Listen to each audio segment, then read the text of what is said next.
안녕하세요. 아동발달 상담사 두 번째 시간입니다.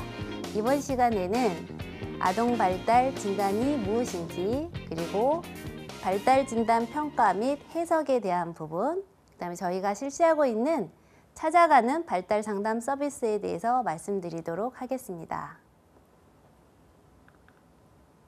아동발달 진단이란 영유아의 심리적 특성, 그리고 발달 장애 상태 등 진단평가를 통한 발달 지연 및 장애의 조기 발견, 또 중재를 제공하도록 지원함으로써 유아기부터 발생하는 여러 발달상 문제와 장애를 예방하고 치료해서 영유아의 정상적인 성장과 발달에 기하는 심리진단 검사입니다.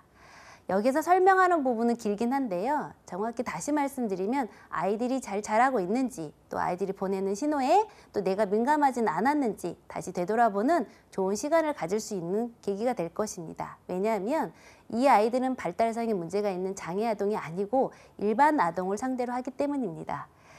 첫 번째, 어쨌든 여기서 중요하게 보는 부분은 조기 발견 및 지원입니다. 이 부분에 있어서는 아이가 보내는 신호에 대해서 저희가 민감성 있게 대응하다 보면 아이가 정말로 장애가 보여지는 경우도 있고요. 이거에 대한 예후가 좋게 하기 위해서 저희가 조기에 개입을 해서 심리치료나 발달상 치료를 통해서 좋아지는 경우가 있습니다. 또 두 번째는 아동기관의 전문성 강화입니다. 발달 상담 및 또 교사 역량 강화라고 되어 있는데요. 아동기관이라 하면 유치원, 어린이집, 그 다음에 또 초등학교도 포함될 수 있고요. 그 다음에 저희가 보육원이라고 말하는 곳, 지역 아동센터 등이 포함됩니다. 이곳에 근무하시는 분들이 아이들이 뭔가 보내는 행동이나 문제 행동에 대해서 적극적으로 대응하지 못하는 이유는 정확한 진단 결과가 없기 때문입니다. 정확한 진단 결과가 나오면 부모님한테 그걸 토대로 해서 상담, 내지는 교육을 실시할 수 있고요. 또 거기에 대한 전문적인 지식을 습득할 수 있습니다. 또 가정과 아동기관의 신뢰와 소통입니다. 보통 요즘에는 맞벌이 가정이 많고 그렇지 않더라 하더라도 아이들이 성장함에 있어서 다른 또래와 같이 어울리는 기관에 있는 경우가 많습니다. 이럴 경우에 소통이 어떤 소통이냐면 부모님과 교사 내지는 부모님과 기관에 있는 원장님과의 관계에 있어서 이 발달 진단을 통해서 서로 아이들에서 관심을 갖고 더 많은 소통과 신뢰감을 줄 수 있는 계기가 될 수 있습니다. 또 하나는 행복한 공동체입니다. 우리나라, 또 내가 살고 있는 우리 동네, 이곳에서 우리 아이들을 같이 키워내는, 한 아이를 키우기 위해 온 마을이 힘써야 한다는 공동체 의식을 가지고 아이들의 자라는 발달에 하나하나 관심을 가질 필요가 있습니다. 아동발달 진단평가는 어떻게 이루어지고 있는지 말씀드리겠습니다. 첫 번째는 아동발달 진단평가 대상입니다. 기관이라고 표현했는데 아동기관에 있는 모든 아이들을 말할 수 있습니다. 저희는 1:1 개별 상담도 진행하지만 거의 대부분 기관으로 찾아가는 서비스를 많이 하고 있습니다. 그리고 부모가 동의하는 영유아, 그리고 부모 동의한 아동들이 저희가 할 수 있는 대상군입니다. 그 다음에 두 번째는 검사를 실시하는데 보통 아동 발달검사, 기본검사라고 말씀드리고요. 표준화 검사를 한 다음에 정서행동검사를 더 하던, 그 다음에 부모 양육 태도를 더 추가로 해서 뭔가 검사에 대한 전반적인 검사를 실시하게 됩니다. 여기에서 만 5세 이상 문제가 심각하게 두드러지게 나오는 아이들은 저희가 가까운 병원이나 아니면 전문기관으로 의뢰를 하는 경우도 있습니다. 세 번째는 어떤 방법으로 그러면 아동발달 진단평가를 하게 되는지에 대해서 말씀드리면 교사평가, 부모보고식평가, 그 다음에 저희 연구소에서 하고 있는 방식은 SNS 웹 기반 검사를 실시하고 있습니다. 저희한테 의뢰가 들어오면 100명이든 1000명이든 저희 연구소에서 일괄적으로 부모님에게 검사 문항을 보내드립니다. 부모님들은 저희한테 페이퍼로 어떤 걸 제시하시는 게 아니고 SNS 스마트폰을 통해서 아이에 대한 관찰 부분이라든가 행동 부분에 대해서 메모를 해주시고 전송을 눌러주시면 저희 연구소로 그 결과가 다 올라오게 되어 있습니다. 그럼 거기에서 저희는 관심군 아이들, 위험군 아이들을 판별한 다음에 연구소에서 슈퍼바이저들이 모여서 회의를 하게 됩니다. 그래서 이 아이들에 대해서 어떻게 상담을 하고 또 어떻게 조기에 개입할 것인지 회의를 한 다음에 그 기관에서 이제 일정이라든가 4번 보시면 일정 기간 2주 이내에 저희가 실시하고 또 어떤 시간과 날짜를 정해주면 상담을 저희가 직접 나가서 부모 교육과 또 집단 상담, 그다음에 아동 교육을 실시하고 있습니다. 보시면 기간은 보통 저희가 SNS나 아니면 페이퍼로 나갔을 경우 2주 이내에 실시를 끝내야 되고요. 연 2회 상반기, 하반기로 보통 하는 게 많고요. 이거는 사전 사후 검사로 같이 또 어떤 결과에 대해서 부모님께 자료로 제공하는 경우가 많습니다. 그래서 아동 발달 진단 평가에 대한 부분이 어떤 대상과 검사를 어떻게 할 것인가, 그다음에 부모를 대상으로 할 것인가, 또 그리고 이거는 1년에 몇 번을 실시할 것인가에 대한 부분이 명료해지면 저희 연구소에서 직접 나가서 이걸 부분에 대해서 발달 검사를 실시하고 있습니다. 발달 진단 평가 및 해석에 대한 부분이 있습니다. 우선 발달 진단 검사 종류에 대해서 간단하게 말씀드리겠습니다. 우선은 저희가 영어로 여러 가지 발달 검사에 대한 내용을 써놨는데요. KCDI는 기본 검사지가 있습니다. 발달 검사고요. 8개 영역 발달 평가를 하고요. 덴버 발달 검사를 보통 같이 실시하기도 하고요. 그다음에 K-바식2라고 하는 정서행동 검사는 이 기본 스크리닝 검사를 통해서 문제가 있을 때 또 더 깊이 있게 할 때 저희가 사용을 하고요. CIBT 상호작용 검사, 그다음에 웩슬러 지능 검사, 그리고 저희가 영유 언어 발달에 대한 셀시 검사, 그다음에 한국 주의력 결핍 과잉 행동 진단 검사라는 검사, 그다음에 양육 태도 검사를 실시합니다. 사실은 이거 이외에도 많은 검사가 있습니다. 저희가 보통 전체 종합 검사라고 표현할 수 있는데요. 이 검사를 우리 일반 아동들에게는 사용하지 않습니다. 우리 아이들은 발달장애 있기 때문에 우리 아이들이 갖고 있는 다양한 보여지는 문제 행동이 있어서 일반적으로 평이하게 접근을 하기 위해서 자폐 스펙트럼 검사, ADHD 행동 검사 이렇게 명명이 되어 있는 건 직접적으로 사용하지 않고 아이들의 기본 발달 검사 영역, 그 다음에 아까 보여준 것처럼 정서행동 검사, 또 하나는 저희가 상호작용 검사라고 하는 사회성에 있어서 어떤 4가지 부분에서 어떤 부분이 떨어지는지에 대해서 알아보는 이런 부분으로 검사지가 일반적인 모두나 통용하는 병리적인 문제는 저희가 직접적으로 들어가지 않고 그렇지 않은 걸로 봐도 아이들이 문제 행동에 있어서 저희가 정확하게 진단을 해낼 수 있습니다. 아동 발달 검사 종류에 대해서 조금 더 세부적으로 말씀드리겠습니다. 보통 처음에 발달 검사를 할 때는 스크리닝 검사로 저희가 KCDI를 이용합니다. 여기에 8개 항목 중에서 뭔가 문제가 보여지는 경계선적이거나 아니 발달 지연에 속할 경우에 저희가 사회성에 관련된 건 CIBT라는 상호작용 검사를 하게 되고요. 그 다음에 아이가 뭔가 대근육 활동이 월등히 높고 또 뭔가 혼자 있는 시간이나 이런 것 때문에 사회성이 떨어진다. 그럴 때는 저희가 정서행동 검사인 K-바식2를 이용합니다. 이런 식으로 저희가 검사 도구를 쓸 때 모든 아이들이 똑같이 사용하지는 않고 아이들이 보여지는 발달장애 문제행동이나 어떤 항목에 의해서 저희가 맞는 또 다른 검사지가 들어간다고 생각하시면 되겠습니다. 보통 저희가 아직 어린 시기에는 지능검사는 하지 않습니다. 여러분들도 아마 분명히 지능검사는 생애에 한두 번밖에 하지 않는 걸로 기억하실 텐데요. 지능검사를 하지 않기 때문에 보통 지적장애를 갖고 있는 발달장애 문제의 아동들이 있습니다. 이 아이들이 보여지는 건 자폐처럼 보여지기도 하고 정서행동에 뭔가를 할 수 없는 인지장애 같은 게 보여지기 때문에 이런 부분에 저희가 주의해서 필요한 부분을 저희가 검사 도구로 쓰고 있습니다. 특히 가장 중요한 건 아이들의 언어 발달인데요. 언어 발달에 있어서는 언어 부분은 어머님이나 교사 아니면 친구 또래에서도 상당히 민감한 부분입니다.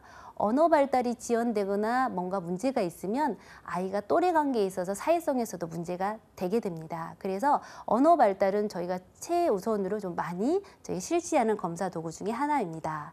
그리고 저희가 부모 양육 스트레스 검사와 양육 태도 검사를 합니다.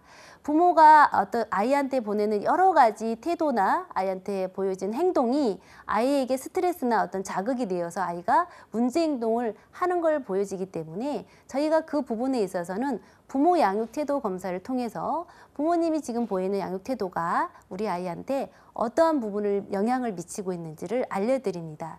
특히 앞에 일부에서 말씀드렸던 너무 허용적인 양육 태도를 했을 때 우리 아이가 내가 많은 사랑을 주는데도 왜 이렇게 말을 듣지 않고 또 어떻게 보면 공격적인 행동을 하고 또 부모를 무시하는 행동을 하는지 이거에 대한 부분을 저희가 점검을 통해서 또 정확하게 말씀을 드립니다. 그리고 저희는 발달에 대한 검사를 한다는 말씀을 드립니다. 부모 양육 태도도 사랑을 주는 시기가 있고 또 사랑과 통제를 하는 시기가 있고 또 많은 통제가 필요한 시기가 있습니다. 이 부분은 아이의 발달에 맞게끔 저희가 순서적으로 부모 양육 태도 검사를 통해서 저희가 정보를 제공하고 또 부모가 스스로 해낼 수 있도록 상담을 해드리고 있습니다. 또 이 전반적으로 이 검사를 다 했다고 가정할 때는 이 아이가 문제 행동에 대한 부분이라던가 다른 여러 가지 타인과 그러니까 또래 관계에서 문제가 많을 경우입니다. 그럴 때는 저희뿐만 아니라 다른 외부 전문기관과 협동해서 같이 또 검사나 또 아이에 대한 또 발달에 관여하고 있습니다. 자, 여기에 대한 부분은 아동 발달 검사, 표준화 검사입니다. 이 부분은 앞에 말씀드린 것처럼 아동 발달 검사, 표준화 검사 중에서 대표적인 검사지를 사진으로 보여주고 있습니다. 우선 저희가 KCDI와 부모 양육태도 검사, 그 다음에 아이들에 대한 CIBT, 상호작용 검사, 그 다음에 또 여기에 대한 지침서가 같이 있습니다. 저희가 전문가이기 때문에 발달 진단을 하고 부모나 교사한테 이 결과지를 보여주지만 부모나 교사 부분도 이 지침서를 통해서 아이에 대해서 어떻게 올바르게 접근할 것인지 아이에 대한 교육을 시킬 것인지에 대해서 같이 볼 수 있도록 저희가 정보를 제공하고 있습니다.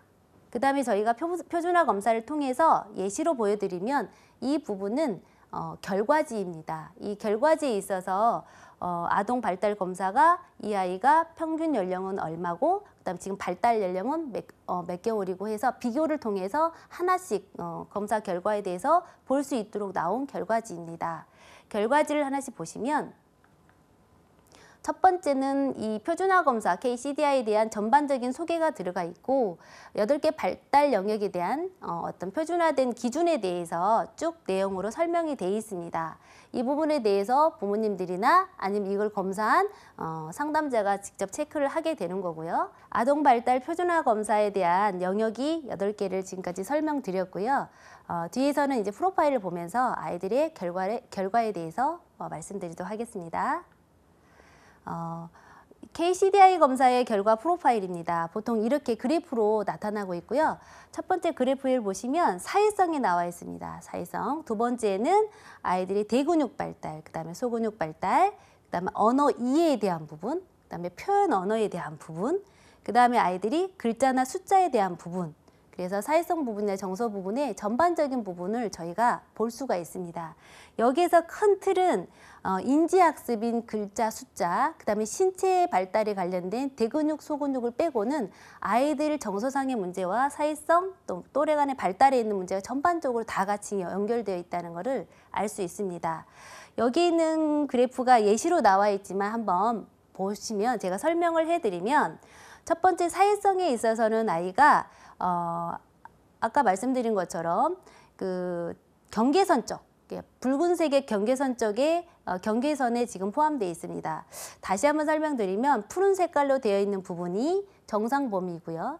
그 다음 붉은색으로 표현되어 있는 부분이 경계선 범위, 그 다음에 노란색은 발달 지연 범위입니다. 예를 들어서 노란색이 아닌 저 위에 그래프를 보시게 되면 위에도 정상에서 벗어나 있는 높은 부분에 있는 부분도 너무 월등히 발달했을 경우는 저희가 문제는 아니지만 관심 있게 보아야 될 부분입니다. 여기 이 아동의 경우에는 3세 8개월에 속합니다. 3세 8개월 남아학생인데 이 아이 같은 경우는 사회성에 있어서 경계선적인 모습을 보이고 그 다음에 대근육, 소근육이나 기본적인 발달은 정상 범위이지만 표현 언어에 대해서 지금 현재 약간 경계선에 걸쳐 있고요. 그 다음에 글자 숫자에 대한 부분이 인지학습 부분인데 보통 이 또래 3세 8개월 그 발달 연령에 맞지 않게 현재 6세 이상의 높은 발달을 보이고 있습니다. 이런 경우에 저희는 학부모 상담을 직접적으로 하게 되는데요. 부모님과 상담을 통해서 이 아이가 평상시 보여지는 또래의 관계 모습이라든가 이런 부분의 질문을 통해서 이 아이에 대해서 진단하는 것을 해석 상담을 해드리게 됩니다. 우선 문제 있게 보는 부분은 인지 학습 발달 부분이 너무 높게 뛰어나다는 것이지요. 사실은 잘하고 있으면 보통 부모님들은 괜찮다고 생각하시는데 저희가 보는 부분은 아직 영유아 시기에는 아이들이 영역에 따라서 골고루 발달하는 부분을 생각하게 됩니다. 이 부분에 있어서 현재 글자와 언어 부분에 있어서 너무 많은 학습량에 노출되어 있기 때문에 아이가 반복적인 뭔가 활동을 통해서 많은 걸 습득하고 있다는, 다시 말하면 공부에 대한 부분이 치중해 있다는 것을 볼 수 있습니다. 다시 말하면 역으로 해석하면 이 아이는 3세 8개월인 우리 아동은 언제든지 인지학습 부분에 노출이 되었을 때 잘 할 수 있다는 부분이 증명되었다고 볼 수 있죠. 그렇기 때문에 이때는 저희가 상담을 할 때 어머님이 갖고 있는 많은 기대치가 있지만 이 아이한테 스트레스로 작용할 수 있으니 지금부터는 아이가 재미를 느끼고 스스로 자율성을 가지고 자기가 주도적으로 선택을 해서 뭔가 아이가 스스로 뭔가를 해낼 수 있는 부분을 얻게 도와주셔야 된다고 상담을 합니다. 특히 아이들이 자존감이 높다라는 표현을 많이 하십니다. 자존감이라는 부분은 아이들이 그 이전에 자신감이라는 것을 획득한 경우에 자존감이 높아지는데요. 이 자신감은 소소한 어떤 일이든 내 경험에 있어서 내가 그걸 했을 때, 경험을 했는데 이거를 해냈을 때, 실수도 할 수 있지만 여러 번 도전을 통해서 내가 해냈을 때 나도 할 수 있어 라는 자신감이 있을 때 아이들이 유능감과 자신감이 늘고 자존감이 높아지는 것입니다. 나는 이런 아이야. 나는 이거 할 수 있어. 선생님 제가 도와드릴게요. 할 수 있는 이런 협조적인 아이로 성장하기 위해서는 이런 글자와 숫자 같은 인지학습의 노출보다는 아이들이 사회성이 높고 그다음에 언어 이해력이나 표현력이 높은 아이로 성장하게 해야 됩니다. 언어 표현력이라는 거는 공감 능력이 뛰어난 아이들, 언어 발달이 잘 되어 있는 애들이 잘 하겠지요. 그래서 이런 부분에 있어서 우리가 관심을 가져야 될 시기지, 많은 학습량의 노출로 인해서 아이가 인지학습이 늘어난다고 해서 이 아이가 정말 훌륭한 아이 아니면 또 정말 똑똑하고 밝은 아이로 자라날 거라는 거는 부모님들이 잘못 생각할 수도 있다는 것이죠. 그래서 저희는 이런 그래프를 통해서 우리 부모님들에게 정확하게 메시지를 전달합니다. 이 아이는 이거 위에 뒷부분에 보시면 문제 항목이라는 곳에서 배가 아프다는 표현을 합니다. 지금 많은 양의 학습에 노출되어 있다 보니 이 아이가 보이는 행동은 자꾸 하기 싫으면 꾀병처럼 나 배 아파, 어지러워, 토하고 싶어 이런 표현을 씁니다. 그럴 때 부모님은 민감성 있게 우리 아이를 지켜보고 아 그랬구나. 그러면 우리 아이가 하고 싶은 대로 어떤 걸 했으면 좋겠니? 물어보고 아이가 결정을 하면 그 결정한 것에 따라서 아이에 맞게끔 뭔가 하고 싶은 거에 대한 노출, 환경을 만들어 주시면 아이가 정말 더 독자적으로 더 스스로 찾아서 하는 그런 밝은 아이로 자랄 수 있을 거라고 생각합니다. 또 여기에서 잠깐 보여지는 부분은 경계선적인 부분입니다. 이 경계선에 대해서 많은 얘기를 합니다. 이거는 문제가 있다. 이거는 문제가 있지 않다. 그렇지만 저희가 보는 견해는 우선은 관심을 가지자입니다. 다시 말하면 이 아이가 보내는 신호라고 볼 수 있습니다. 우리 아이가 사회성에 있어서 혼자 노는 시간이 많기 때문에 이런 경계선에 있을 겁니다. 그러면 이 아이에 대해서 사회성에 대한 부분을 어떻게 할 것인가에 대한 부분을 아이가 보내는 신호로 보고 경계선이니까 문제가 있어 해서 이 아이를 낙인 찍으시면 안 되고요. 이 아이가 보내는 신호로 보시고 그럼 우리가 관여를 해야 되겠죠. 예를 하나 드리면 어느 날 아이가 갑자기 친구를 때리지 않는 친구를 때리고 왔을 때 이 아이의 심리적인 정서가 지금 문제가 있다는 거를 빨리 민감성 있게 발견하셔서 아이의 정서에 관여하셔서 아이가 왜 그런 행동을 했는지 그리고 어떤 부분이 필요한지를 생각하시면 됩니다. 이게 성장하고 나면 아동 청소년기에는 보통 자해를 하거나 스스로 많은 부분의 욕구가 되지 않았을 때 분노를 표출하는 경우가 있기 때문에 저희가 어렸을 때부터 부모나 교사나 아니면 우리 상담사로서 민감성 있게 관여하는 부분이 상당히 많이 필요한 부분입니다. 그래서 이런 프로파일 그래프를 볼 때 저희는 아이들에 대해서 어떻게 접근해야 될지, 어떤 교육을 해야 될지, 부모를 어떻게 저희가 상담을 해야 될지를 전문성을 가지고 찾아가는 이런 발달 진단 서비스를 시행하고 있습니다. 앞으로도 더 많은 부분을 프로그램으로 개발해서 더 좀 편리하게 이용할 수 있도록 저희 연구소에서는 개발을 중점적으로 계속하고 있습니다. 그리고 여기 뒷부분에 보면 이제 결과에 대한 해석 부분입니다. 그래서 보시면 사회성 부분은 지연이 보여지고 다른 부분은 정상, 그리고 어떤 경계선적에 보여진 부분은 표현 언어에 있어서 아직 표현하는 부분이 경계선적이라고 나와 있습니다. 이런 부분을 정확히 보고 총평에 대해서는 전반적으로 표준화 검사이기 때문에 모든 아이들이 같을 수는 없지만 비슷하게 이렇게 총평을 해놓은 걸 볼 수 있습니다. 이걸 토대로 부모님이나 아니면 이걸 상담하시는 상담사들이 같이 상담을 해주게 되고요. 그다음에 이 발달 검사 중에서 가장 중요한 부분은 문제 항목입니다. 여기 보시면 8개 항목, 문제 항목 중에서 이 아이가 주어소문으로 나타내는 게 있는데 이거는 부모 보고식에서 부모님이 직접 체크해주는 내용이고 평균으로는 포함되지 않는 내용이 뒤 문제 항목으로 나오게 됩니다. 예를 들어서 배가 아파요. 또 하나는 많이 나오는 것 중에 고집이 세다. 그리고 때를 쓴다. 이런 부분이 나옵니다. 예를 들어서 아이가 짜증을 많이 낸다라고 했을 때 저희는 이렇게 상담을 해드리는데요. 아이가 때를 쓰는 이유는 여러 가지가 있습니다. 첫 번째는 욕구에 대한 불만이 있을 때 하겠죠.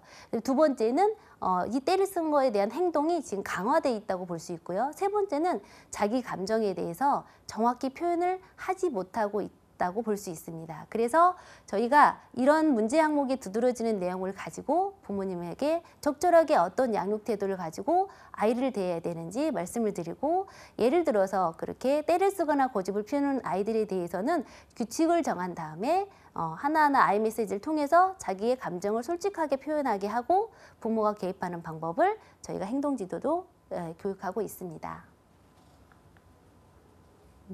아까 보여지는 마지막 아동발달 검사 KCDI에 있어서 하위 척도에 대해서 쭉 나와 있는 내용입니다. 그래서 문항수나 기본적인 평가 내용에 대한 부분이 나와 있어서 전체적으로 보기 편하게 되어 있는 발달 검사 도구를 쓰고 있습니다.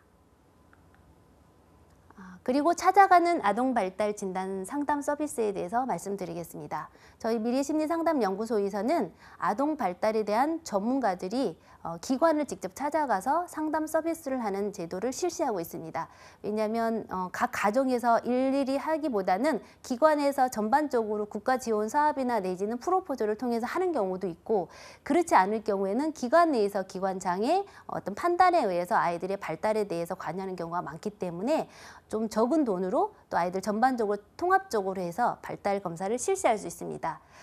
상담 서비스에는 영유아의 심리적 특성, 발달장애, 그 다음에 상태 등을 진단평가를 통해서 지원, 아까 말씀드린 것처럼 장애의 조기 발견, 그 다음에 선별을 통해서 뭔가 중재를 제공하도록 지원하기 위해서 실시하고 있습니다. 또 유아기부터 발생하는 여러 발달상 문제와 장애를 예방하고요, 치료하고 또 영유아의 정상적인 성장과 발달에 기하는 심리진단평가를 말합니다. 자, 첫 번째는 조기 발견 지원 대상의 장애 예방을 하고요. 그 다음에 아동기관의 전문성 강화를 통한 어떤 교사 역량 강화나 발달 상담에 대한 필요한 부분을 보고 있습니다. 세 번째는 가정과 아동기관의 신뢰와 소통 부분에 대해서 어떤 바람직한 양육 정보를 제공하고 있습니다.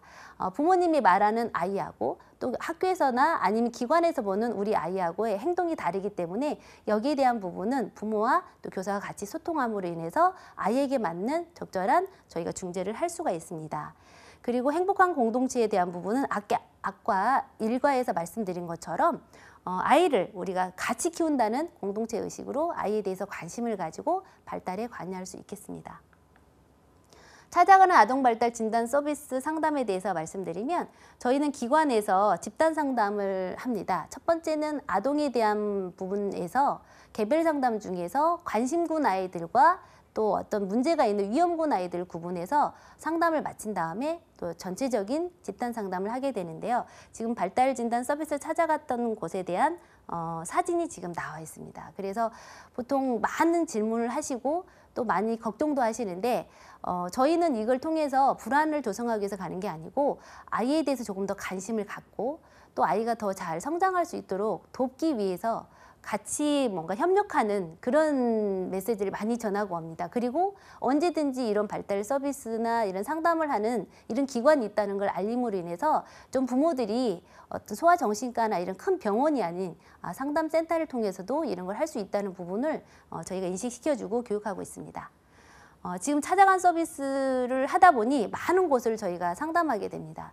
그러면 이런 기관의 특징들에 따라서 또 기관의 또 어떤 아이들의 연령이나 또 아이들의 발달에 따라서 저희가 다른 상담이나 또 거기에 대한 교육적 자료를 제공하고 있는데요. 이런 부분이 이제 원에서 미리 기관의 장이 저희 연구소에 뭔가 필요한 부분을 말씀해 주시거나 아니면 부모님들이 원하는 니즈에 대해서 미리 수요 파악을 해서 저희한테 하나씩 이렇게 알려주시면 오히려 연구소에서 미리 회의를 통해서 이런 부분에 대해서 다 중점적으로 회의를 하고 또 거기에 대해서 직접적으로 나갔을 때 1대1 면대면으로 이렇게 상담을 해드리면 만족도가 상당히 높아지고 있습니다. 찾아가는 아동발달 진단 서비스를 하는 곳이 다양합니다. 그래서 어린이집이나 유치원 그리고 초등학교 또 보육원 이런 곳이 가다 보니 그 환경에 맞춰서 저희가 상담하는 부분이 상당히 어려움이 많습니다. 왜냐하면 아이들이 하나도 없는 기관이 아니고 아이들이 지금 현재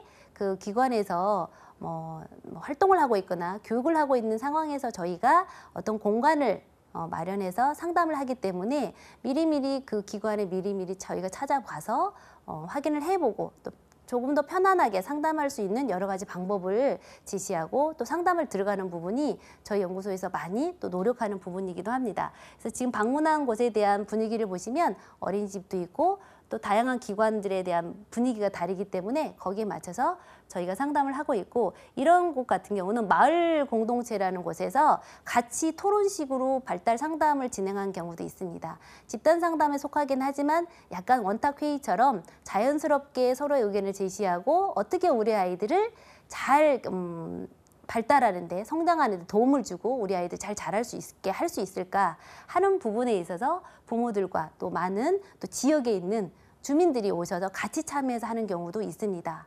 네, 지금까지 아동 발달 진단 평가는 무엇이고 또 연구소에서 이렇게 찾아가는 아동 발달 진단 상담 서비스를 제공하는 부분에 대해서 설명드렸습니다. 조금 더 설명을 하자면 이런 부분에 있어서 국가적인 정책이나 이런 부분이 펼쳐지고 있지 않기 때문에 저희 같은 민간 이런 상담 연구소에서 지금 이 제도를 실시하고 있습니다. 국가적으로도 이런 부분에 관심이 많을 거라고 생각이 되고요. 이 부분이 정말 어떻게 잘 정착이 된다면 오히려 이 아이들이 발달하고 성장에 들어가는 사회적 비용에 대한 부분이 훨씬 더 국가적인 예산 쪽으로 봐도 낭비가 되지 않을 거라고 생각합니다.